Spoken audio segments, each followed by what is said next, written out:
આપણે વ્રજયાત્રામાં વૈષ્ણવ બધા આવ્યા છે એ ગિરિરાજ્યની પરિક્રમા કરતા કરતા મુખારવિંદ થઈ દંડવતી શિલાએ દંડવત કરી પરિક્રમા કરીને પરિક્રમાની અંદર પહેલો સ્થળ આવે છે બિલછુકુંડ.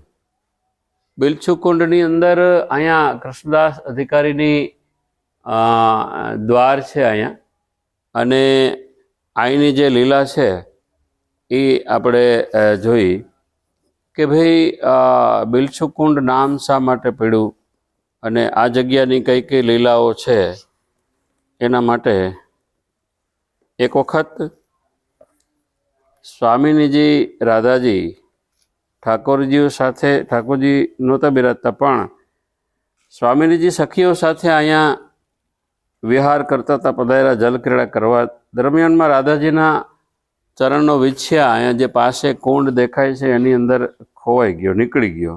બહુ શોધ્યો પણ મળ્યો નહીં. રાધાજી ઉદાસ થઈ ગયા. સખી સ્વરૂપ ધારણ કરીને પ્રભુ પધાર્યા. સખી સ્વરૂપે હતા અને એ સખી સ્વરૂપે પૂછ્યું કે તમારો વિછ્યા ખોવાઈ ગયો છે તો શોધી આપે એને શું આપશો? રાધાજી કહે છે કે અરે જે માગશો એ આપીશ. ઠાકોરજીએ ડૂબકી લગાવી આ કુંડમાં અને વિછિયાનો ખોબો ભર્યો. નાના મોટા હતા, એક પણ બંધ બેસતો થયો નહીં. રાધાજી સમજી ગયા કે આ સખી નથી, આ તો આપ પોતે પ્રભુ પધાર્યા છે. એટલે કીધું કાંઈ વાંધો નહીં, તમને મેં માગવાનું કીધું છે, માગો શું વરદાન. એટલે ઠાકોરજી કીધું રેન નિવાસ. બિલાસ કુંજની અંદર રાત્રે વિહાર કર્યો.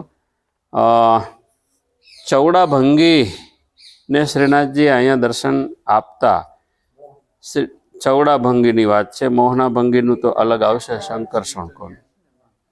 એમાં ભલે પણ વાતો કરતા ગોસાઈજીએ પૂછ્યું ચૌડા ભંગીને કે શ્રીનાથજી શું વાતો કરે છે? એ કહેતા વનની વાતો, એના દર્શન ન થાય ત્યારે એમ કહે છે કે હું અંજલ લેતો નથી.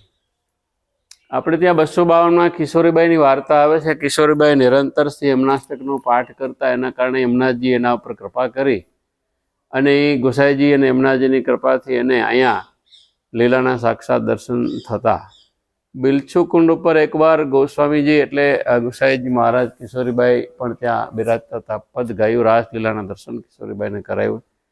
પ્રીતમ પ્યારી પિયા એ પગ ધરો, પ્રીતિ યહી ચલી આઈ, પ્રગટ નયનન લાગી તારી, રસ ભર ગિરધારી, प्यारी मन मंदिर मुरारी, ता पर परन रस्सो मेरे आली, तिनकी लीला नंस